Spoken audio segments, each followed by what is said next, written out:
Hello my dear friends, good evening. कैसे हैं आप लोग। एक बार फिर से आप सबका स्वागत है हमारे यूट्यूब चैनल में English grammar with Pandey ji. मैं हूं आपका अपना दोस्त अखिलेश पांडे और आज मैं आप लोगों के लिए एक बहुत ही बेहतरीन वीडियो लेके आया हूं। कुछ बच्चों ने हमारे पास कमेंट भी किया था कि सर एक्टिव और पैसिव वॉइस बताया जाए। एक्टिव और पैसिव वॉइस एक्चुअली आप लोग पहले वॉइस समझिए, वॉइस क्या होता है। आज मैं आपको प्रेजेंट के जितने भी एक्टिव पैसिव बनते हैं सारे समझाऊंगा, है ना। प्रेजेंट का अपना जो इंडेफिनिट है, कंटिन्यूअस है और परफेक्ट है। क्योंकि परफेक्ट कंटिन्यूअस का एक्टिव पैसिव नहीं बनता है, तो परफेक्ट टेंस तक मैं आज आपको एक्टिव पैसिव इसका सारा बताऊंगा। तो ये जो है आपके लिए बहुत ही इंपॉर्टेंट चीज़ होती है। पैसिव वॉइस जो है, बिना वॉइस के, देखिए अगर वॉइस नहीं है तो बिना वॉइस के ना आपकी पूरी इंग्लिश अधूरी होती है। ना आप कोई चीज़ पढ़ पाएंगे, ना लिख पाएंगे, और ना ही आप स्पीक कर पाएंगे। किसी भी चीज़ को अच्छे से आप स्पोकन नहीं कर सकते हैं अगर आपको वॉइस की जानकारी नहीं है। वॉइस क्या होता है ना। तो पहले एक बार वॉइस आप समझ लीजिए। डिफिनेशन मैं बता रहा हूं आपको कि वर्ब का वह फॉर्म, ध्यान दीजिएगा, वर्ब मीन्स क्रिया का वह रूप जो यह अभिव्यक्त करता है कि सब्जेक्ट मीन्स कर्ता स्वयं कुछ करता हो। जो आपका सब्जेक्ट है वह स्वयं कुछ करता है, अथवा सब्जेक्ट किसी के द्वारा किए गए कार्य का परिणाम भोगता है। अभी मैं एग्जांपल दूंगा, मजा आएगा, खूब मजा आने वाला इस क्लास में। एक तो होता है कि सब्जेक्ट स्वयं कुछ करता हो, है ना। जैसे राम आम खाता है, तो राम स्वयं, राम सब्जेक्ट है और स्वयं वो क्या करता है, आम खाता है। अथवा किसी के द्वारा किए गए कार्य का परिणाम भोगता हो, वही वाइस कहलाता है ना। दो चीजें हो गई, पहला राम आम खाता है, दूसरा आम कौन खाता है, राम खाता है, तो आम राम के द्वारा खाया जाता है। ठीक, ध्यान दीजिएगा। तो एक ही चीज है लेकिन इसमें दो चीजें आ रही हैं, है ना। कि या तो जो सब्जेक्ट आपका है वो स्वयं कुछ करता हो, अथवा सब्जेक्ट किसी के द्वारा किए गए कार्य का परिणाम भोगता हो, उसे हम वॉइस कहते हैं। समझ में आ गया ना। सब्जेक्ट सामान्यतः किसी कार्य के लिए डायरेक्टली रिस्पॉन्सिबल होता है या इनडायरेक्टली भी रिस्पॉन्सिबल होता है। ठीक है, तो जैसे ट्रांजिटिव वर्ब हमने बताया, पीछे भी मैं समझाया हूं आपको ट्रांजिटिव वर्ब। ठीक है, इनके दो वॉइस होते हैं।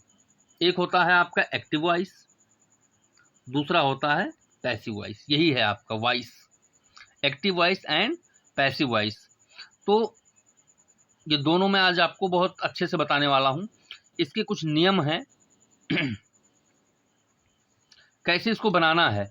आज मैं आपको ऐसा स्ट्रक्चर दे के समझाऊंगा, इस तरीके से समझा दूंगा कि अगर आपने थोड़ा सा भी ध्यान दिया तो आपको दोबारा voice, active voice, passive voice कहीं कहीं भी किसी से भी पूछने या पढ़ने की जरूरत नहीं है। आपके बिल्कुल दिमाग में जगह बना के बैठ जाएगा। बस केवल ध्यान देने की जरूरत है कि हम बनाते कैसे हैं इसको, है ना। तो पहले आप एक्टिव वॉइस पे ध्यान दीजिए कि किसी वर्ब को एक्टिव वॉइस में कहा जाता है ना। किसी वर्ब को एक्टिव वॉइस में कहा जाता है जब कोई व्यक्ति या वस्तु सब्जेक्ट के रूप में कुछ करता हो। ध्यान ध्यान रखिए कि किसी वर्ब को यानी किसी क्रिया को एक्टिव वॉइस में कहा जाता है कब, जब कोई व्यक्ति या वस्तु सब्जेक्ट के रूप में काम करता हो। जैसे हमने बताया कि राम आम खाता है, तो राम आपका सब्जेक्ट के रूप में काम करता है। मान लीजिए मैंने कह दिया कि मैं पत्र लिखता हूं, तो आई राइट अ लेटर। मैं कौन हूं, मैं सब्जेक्ट हूं, है ना। और पैसिव वॉइस में इसमें क्या होता है कि पत्र मेरे द्वारा लिखा जाता है, काम वही हो रहा है, लिखने का ही काम हो रहा है और पत्र ही लिखने का काम हो रहा है। लेकिन एक्टिव वॉइस कहता है कि मैं पत्र लिखता हूं, बट पैसिव वॉइस क्या कहता है कि पत्र मेरे द्वारा लिखा जाता है। ठीक, अब आप समझिए इसको बनाते कैसे हैं, एक्टिव से पैसिव को कैसे बनाते हैं। तो जो आपका सब्जेक्ट होता है, ठीक है, जो सब्जेक्ट होता है वो, ये देखिए, पहले मान लीजिए हम बनाते हैं एक्टिव में कि सब्जेक्ट लगाते हैं प्लस हेल्पिंग वर्ब लगा देते हैं, उसके बाद वर्ब की सब्जेक्ट लगाते हैं, फिर हेल्पिंग वर्ब, उसके बाद वर्ब की पांचों फॉर्म में से कोई भी हो, V1 हो, V2 हो, V3 हो, V4, V5, यानी वर्ब की कोई सी भी अवस्था हो, वर्ब की कोई सी अवस्था कौन कौन सी होती है? जैसे हमने लिख दिया गो, तो पहली अवस्था है गो, वेंट, गॉन, गोइंग, गोज, पांचों अवस्था हो गई ना। वर्ब की पहली अवस्था मान लीजिए हमने लिखा गो, दूसरी वेंट, तीसरी गॉन, चौथी गोइंग और पांचवी गोज। तो पहले क्या लगाते हैं? सब्जेक्ट, उसके बाद हेल्पिंग वर्ब। हेल्पिंग वर्ब क्या है अपना? इज, एम, आर, जो भी आ रहा हो, ये सब आपका हेल्पिंग वर्ब है। उसके बाद हम लगाते हैं ऑब्जेक्ट, ये बनाते हैं हम एक्टिव वॉइस। ठीक। पैसिव वॉइस कैसे बनाते हैं? पैसिव वॉइस के कुछ नियम ऐसे हैं, जैसा कि आप देखिए, सब्जेक्ट को जो हमारा सब्जेक्ट है, इसको हम यहाँ पे ले आते हैं, ये ऑब्जेक्ट में। ठीक। और जो हमारा यहाँ पे ऑब्जेक्ट है एक्टिव वॉइस का, इसको हम सब्जेक्ट बना देते हैं। ठीक है, इसे हम सब्जेक्ट बना देते हैं। सब्जेक्ट को, जो एक्टिव वॉइस का सब्जेक्ट है, इसको हम यूज करते हैं ऑब्जेक्ट के रूप में पैसिव बनाते समय। ठीक है। और जो हमारा ऑब्जेक्ट है एक्टिव वॉइस का, जो हमारा ऑब्जेक्ट है, उसे हम यूज करते हैं सब्जेक्ट के रूप में। ठीक, ध्यान दीजिए। उसके बाद एक्टिव वॉइस में वर्ब कोई सा भी लगा हो, ये ध्यान रखिएगा। एक्टिव वॉइस में आपका वर्ब कोई भी हो, V1, V2, V3, V4, V5, कोई भी किसी भी फॉर्म में हो आपका वर्ब। ठीक है, गोज हो, गो, वेंट, गॉन, गोज, गोइंग, कुछ भी हो, उसको हम क्या करते हैं? सीधा वर्ब थर्ड फॉर्म में यूज कर देते हैं। ठीक। अगर गो, गोज लिखा हुआ है तो सीधा वहां पे गॉन लिखा जाएगा। ये आपका स्ट्रक्चर है, ये इतना स्ट्रक्चर दिया हूं। अब हम लोग आइए बढ़ते हैं एग्जाम्पल की तरफ। ठीक। एग्जाम्पल, जैसा कि आप देख रहे हैं कि स्ट्रक्चर बनाते समय मैंने आपको यहाँ पे स्ट्रक्चर दिया हुआ है कि पैसिव बनाते समय हम क्या यूज करते हैं। तो स्ट्रक्चर आप देख पा रहे हैं। सबसे पहले आपको लिखा हुआ मिल रहा है ये ऊपर, पैसिव सब्जेक्ट। हमने क्या बताया कि जो हमारा ऑब्जेक्ट होता है, उसको हम पैसिव वॉइस बनाते समय सब्जेक्ट के रूप में यूज करते हैं। जो पीछे हमने नियम अभी आपको समझाया है, यहाँ भी मैं प्रैक्टिकली दिखवा रहा हूँ। तो पैसिव वॉइस का सब्जेक्ट लगा दिया हमने, प्लस इज, एम, आर, जो भी आपका हेल्पिंग वर्ब है। ठीक है, हेल्पिंग वर्ब लगाते हैं। उसके बाद हमने बताया था कि वर्ब की कोई सी भी अवस्था लगी हो, वहां पे मेन वर्ब की हम तीसरी अवस्था ही लगाते हैं, है ना। वर्ब की कोई सी भी अवस्था हो, गो, वेंट, गॉन, गोइंग, गोज, कुछ भी लगा हो, हमें क्या लगाना है? पैसिव बनाते समय मेन वर्ब की तीसरी अवस्था ही लगानी है। मेन वर्ब की तीसरी अवस्था लगाने के तुरंत बाद हम बाई लगाते हैं और उसके बाद ऑब्जेक्ट लगा देते हैं। ऑब्जेक्ट का मतलब, ऑब्जेक्ट वो होता है जो एक्टिव वॉइस में आपके सब्जेक्ट होता है, वही यहाँ पे ऑब्जेक्ट हो जाता है। बट हम ऑब्जेक्ट को चेंज करते हैं। अब कैसे चेंज करते हैं, ये चीज आप देखिए। जैसा कि लिखा है मैंने कि सी ईट्स एन ऑरेंज। ठीक, सी ईट्स एन ऑरेंज, वह एक संतरा खाती है। अब देखिए, मैंने कहा था कि जो आपका ऑब्जेक्ट है उसको हम सब्जेक्ट के रूप में यूज कर लेंगे। तो यहाँ पे आपका एन ऑरेंज क्या है? सब्जेक्ट है। इसको हम यूज कर लेंगे सब्जेक्ट के रूप में। अब यहाँ पे क्या आ गया? N orange. फिर मैंने बताया तुरंत कि हेल्पिंग वर्ब लगाते हैं, जैसा कि ऊपर आप देख पा रहे हैं कि पैसिव सब्जेक्ट के तुरंत बाद क्या लगा देते हैं? हेल्पिंग वर्ब लगा देते हैं। तो हमने हेल्पिंग वर्ब क्या लगा दिया? चूंकि प्रेजेंट का वाक्य है तो इज लगा दिया। तो एन ऑरेंज इज। और मैंने बताया था कि मेन वर्ब जो आपका है, मेन वर्ब की कौन सी अवस्था लगनी है? तीसरी अवस्था लगनी है। मेन वर्ब की कौन सी अवस्था लगनी है? तीसरी अवस्था। तो हमने ईट, एट, ईटन, तीसरी अवस्था ये लगा दिया। उसके बाद हमने बताया था उसके बाद लग जाएगा by, B Y by, by लग गया। ठीक है, अब देखिएगा ये हो गया। उसके बाद हमने कहा था सी, जो हमारा सब्जेक्ट है, इसको हम यूज करते हैं ऑब्जेक्ट के रूप में। कैसे? तो सी का हमारा हो जाता है हर, ये सी का हर हो गया। ठीक, आया ना समझ में? एन ऑरेंज को हमने सब्जेक्ट के रूप में यूज किया, सी को हमने इधर कर दिया। अब हमारा सेंटेंस क्या बना कि an orange is eaten by her. सी का हर हो जाता है हमेशा, ही का हिज हो जाता है, ठीक है, आई का मी हो जाता है, बी का आवर हो जाता है ना, यू का योर हो जाता है, ऐसे ही ये चेंज होता रहता है। अब हिंदी क्या हुआ कि सी ईट्स एन ऑरेंज, वह एक संतरा खाती है। इसका पैसिव वॉइस क्या बना, an orange is eaten by her, एक सेब उसके द्वारा खाया जा रहा है, ठीक, ये आपका हो गया पीवी, पैसिव वॉइस। आइए नेक्स्ट एग्जांपल देखते हैं। जैसा कि मैंने लिखा आई ऑलवेज हेल्प यू, पहला एग्जांपल आपका है आई ऑलवेज हेल्प यू। तो मैंने बताया था कि ये उठा के ये सब्जेक्ट हमको यहां लेके आना है, हेल्प यू, ठीक है। तो हमने क्या लिखा, इसको सब्जेक्ट के रूप में यूज किया तो यू, और उसके बाद हेल्पिंग वर्ब लगाएंगे तो यू के साथ आर लगता है हेल्पिंग वर्ब, तो you are always, you are always. और मैंने कहा था कि हेल्प लिखा है, कोई सी भी अवस्था हो तो उसकी सीधी तीसरी अवस्था लग जाएगी, तो you are helped by, you are helped by. और मैंने कहा है कि आई का मी हो जाता है, आई का मी हो जाता है, तो you are always helped by me, I always help you, तो you are always helped by me. इतना समझ में आप लोगों को आया या नहीं, समझ में इतना आया, कोई संदेह तो नहीं है, कोई दिक्कत होगी तुरंत आप लोग बताइएगा, ठीक। ये हो गया आपका। नेक्स्ट एग्जाम्पल फिर मैं दिखा देता हूं आपको। लिखा है कि अनुराग मेक्स अ नॉइज, मीन्स अनुराग शोर मचाता है, ठीक है। अब इसे हम सब्जेक्ट के रूप में यूज करेंगे, तो कैसे, अ नॉइज, ठीक। उसके बाद हेल्पिंग वर्ब इज लगा दिया हमने, अ नॉइज इज, और मेक्स, तो इसकी तीसरी अवस्था मेक का, तो मेड हो गया तीसरी अवस्था, तो a noise is made by Anurag, Anurag के द्वारा शोर मचाया जा रहा है, ठीक, अनुराग के द्वारा शोर मचाया जा रहा है। यह आपका बन गया तुरंत पैसिव वॉइस, कोई संदेह तो नहीं है। यहाँ पे ये सब्जेक्ट कर लिया, आई को हमने मी में कन्वर्ट कर दिया, यहाँ पे आपका सब्जेक्ट अनुराग है तो ये अनुराग अनुराग ही रहेगा चूंकि नाम है, a noise is made by Anurag, ठीक है, कोई संदेह नहीं। आइए नेक्स्ट बढ़ते हैं।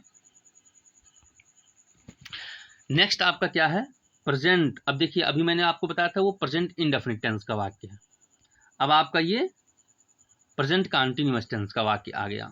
अब इसमें क्या हेल्पिंग वर्ब है, कैसे लगाते हैं, ये चीज आपको देखना है। तो स्ट्रक्चर पहले आप समझ लीजिए। पैसिव वॉइस का subject, passive subject, passive subject हमने आपको पीछे बता ही दिया कि जो हम ऑब्जेक्ट में यूज किए होते हैं उसको सब्जेक्ट बना लेते हैं। तो पैसिव सब्जेक्ट, उसके बाद इज आर एम, जो भी आपका सब्जेक्ट है वो लगाएंगे, ठीक, प्लस बीइंग लगता है, प्रेजेंट कंटीन्यूअस टेंस में बीइंग लगाते हैं, ठीक है। और पैसिव वॉइस बनाते समय मैंने बता ही दिया है कि मेन वर्ब की तीसरी अवस्था हमेशा लगेगी, ठीक, कुछ भी हो लेकिन मेन वर्ब की तीसरी अवस्था ही लगनी है, फिर बाई लगा देते हैं और उसके बाद पैसिव सब्जेक्ट लगा देते हैं, ठीक। आइए एग्जाम्पल्स की तरफ बढ़ते हैं, इसको प्रैक्टिकल करके देखते हैं। प्रैक्टिकल कैसे, कि जैसे हमने लिखा कि he is writing a letter, अब आप लोग बताइए कौन से टेंस का वाक्य है, he is writing a letter, ये कौन से टेंस का वाक्य है आप लोग बताइए। वेरी गुड, ये प्रेजेंट कंटीन्यूअस टेंस का वाक्य है। कैसे, आईएनजी लगा हुआ है, इसकी हिंदी हुई कि वह एक पत्र लिख रहा है, राइटिंग, राइटिंग मीन्स होता है लिख रहा है ना। तो जिस वाक्य के अंत में आपको नियम पता ही है कि जिस वाक्य के अंत में रहा हो, रही हो, रहे हो, ये अपना प्रेजेंट का कंटीन्यूअस टेंस होता है। तो he is writing a letter, वह एक पत्र लिख रहा है, ठीक है। अब इसको हम बनाते हैं पैसिव में। हमने अभी आपको पीछे जैसे कि नियम बताया कि अब देखिए नियम सारा वही है, बस केवल हेल्पिंग वर्ब आपका चेंज होना है। इसमें लगना क्या है, बीइंग लगना है। एक एक्स्ट्रा क्या लगता है, बीइंग। प्रेजेंट के कंटीन्यूअस टेंस में हमेशा बीइंग लग जाता है। ठीक है, is, am, are helping verb आपका वही रहेगा, बट इसके साथ पैसिव वॉइस बनाते समय बीइंग लग जाता है। तो जैसे हमने लिखा he is writing a letter, तो ए लेटर को हम क्या बना लेंगे, सब्जेक्ट, और ये हमने बना दिया कि अ लेटर इज बीइंग, इसमें एक बीइंग एक्स्ट्रा लगना है ना। A letter is being, writing का रिटन हो जाएगा हमेशा। ठीक है, यहाँ आप ध्यान दीजिएगा, राइटिंग में स्पेलिंग डबल टी नहीं होती है, WRITING होती है। यहाँ डबल टी है, कोई दिक्कत नहीं है, बाई मिस्टेक हो गया होगा। तो a letter is being written, ठीक है, बाई हिम। अब बाई हिम क्यों, जैसे मैंने बताया अभी पीछे आपको कि ही का हम हिम कर देते हैं, ही को हिम में कन्वर्ट कर देते हैं। समझ में आ गया ना। प्रेजेंट कंटिन्यूअस में इज, एम, आर जो भी लगता है, प्लस एक क्या हेल्पिंग वर्ब आपका बीइंग जरूर लग जाता है। तो a letter is being written by him. ठीक, कोई संदेह तो नहीं आप लोगों को। ठीक है, नेक्स्ट एग्जाम्पल एक बार और देख लीजिए। भावना इज सिंगिंग अ सॉन्ग, किस टेंस का वाक्य है, लग रहा है कुछ आपको। ये भी प्रेजेंट कंटीन्यूअस टेंस का वाक्य है। क्यों, वर्ब के फर्स्ट फॉर्म में आईएनजी लगा हुआ है, हेल्पिंग वर्ब आपका इज लगा हुआ है, और हिंदी इसकी बन रही है कि भावना इज सिंगिंग मीन्स भावना गा रही है, ए सॉन्ग मीन्स एक गीत, भावना एक गीत गा रही है। तो ये भी आपका क्या हो गया, प्रेजेंट का कंटीन्यूअस हो गया। ठीक है, और ये भी आपका क्या था, प्रेजेंट का कंटीन्यूअस था। ठीक, अब सेम नियम वही है आपका। अ सॉन्ग जो है आपका ये आप ले आएंगे सब्जेक्ट के रूप में। तो a song is being, is लगना ही है, गीत एक है तो इज ही लगेगा। तो a song is being, helping verb being हो गया। और सिंग, सैंग, संग थर्ड फॉर्म होती है ना,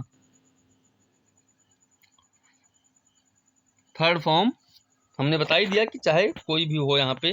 तो यहाँ पे मान लीजिए चौथी अवस्था है सिंग की, तो ये हो जाएगा तीसरी अवस्था, सिंग का संग हो जाएगा। अ सॉन्ग इज बीइंग संग, एक गीत गाया जा रहा है, किसके द्वारा, बाई भावना, भावना यहाँ आ गया। ठीक है, कोई संदेह नहीं रह गया ना, कोई डाउट। ठीक है, गुड। आइए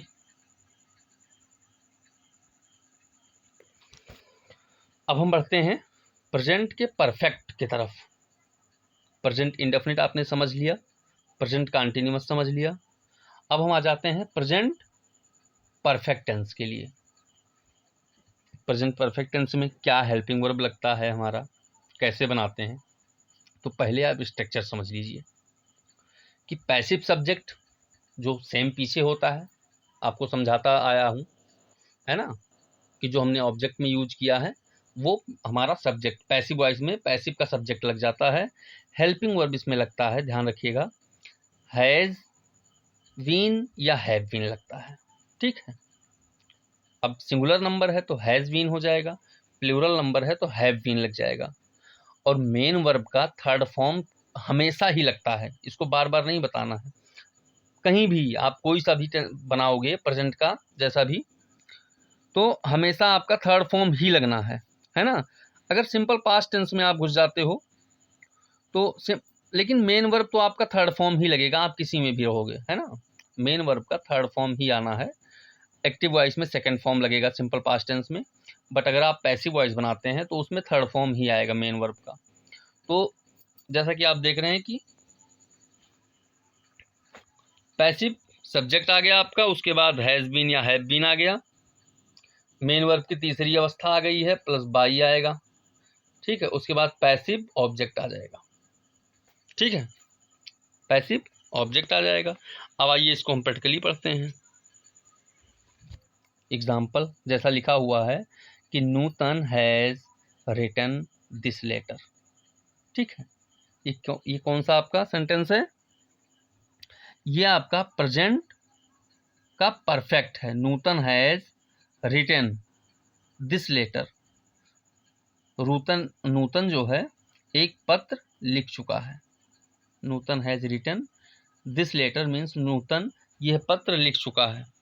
यह आपका एक्टिव वॉइस हो गया। अब देखिए पैसिव कैसे बनाएंगे। तो पैसिव बनाने के लिए दिस लेटर आप सबसे पहले ले आएंगे यहाँ पे। दिस लेटर मीन्स यह पत्र।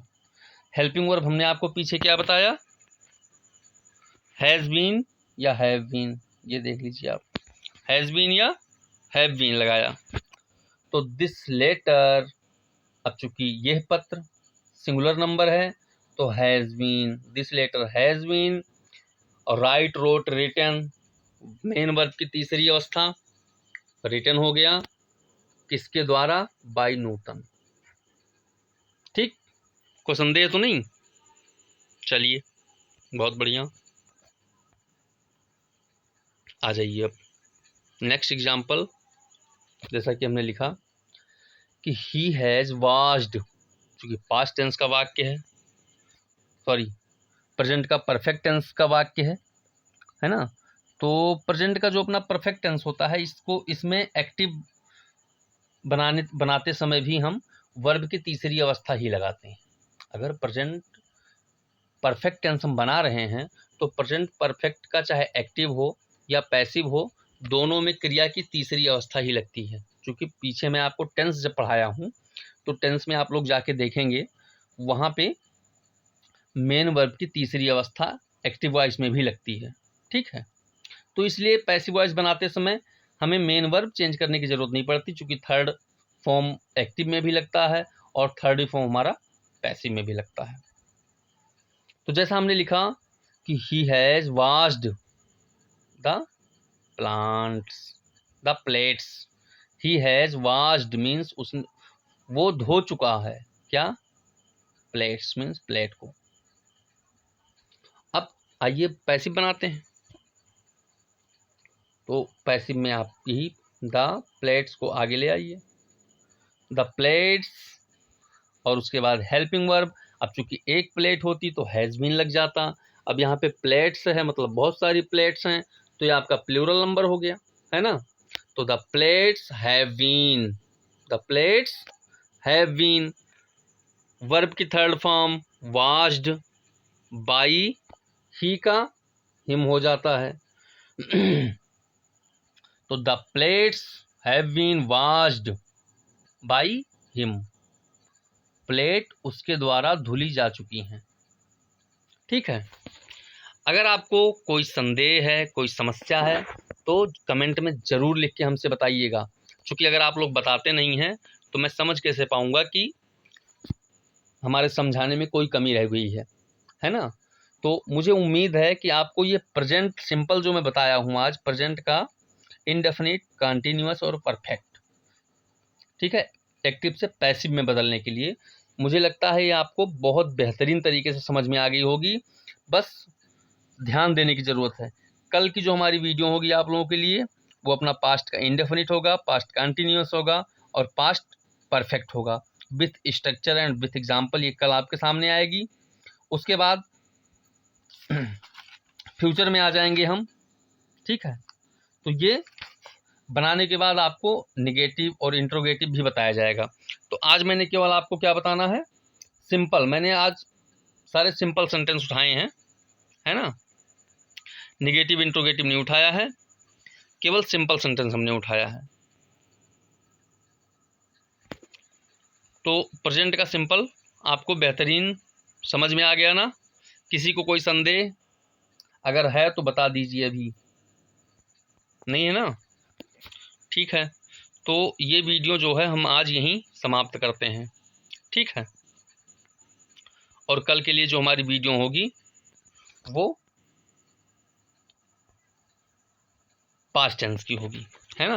पास्ट के जो भी जितने भी एक्टिव पैसिव बनते हैं ये सारा आपको कल बताया जाएगा। आज इतना पहले आप लोग ढंग से रट लीजिए। रटना नहीं है, ढंग से समझ लीजिए। ठीक है, रटने की बिल्कुल ज़रूरत ही नहीं है। जो भी मैं पढ़ाता हूँ या जो भी आगे मैं पढ़ाऊँगा, कोई भी सेंटेंस आपको रटने की ज़रूरत नहीं पड़ेगी, केवल समझना है। और जो चीज़ आप समझ गए हैं ना एक बार, वो कभी भूलती नहीं है। अगर आप रट लेते हैं तो भूल जाएगी, बट जो आप समझ जाते हैं दिमाग में, जो आपके फीड हो जाएगा, वो कभी आप भूलेंगे नहीं। तो मुझे उम्मीद है कि आज की वीडियो आपको बेहद पसंद आएगी, और इसी के साथ अब मैं अपनी वीडियो को यहीं समाप्त करता हूँ। गुड नाइट, जय हिंद, जय भारत।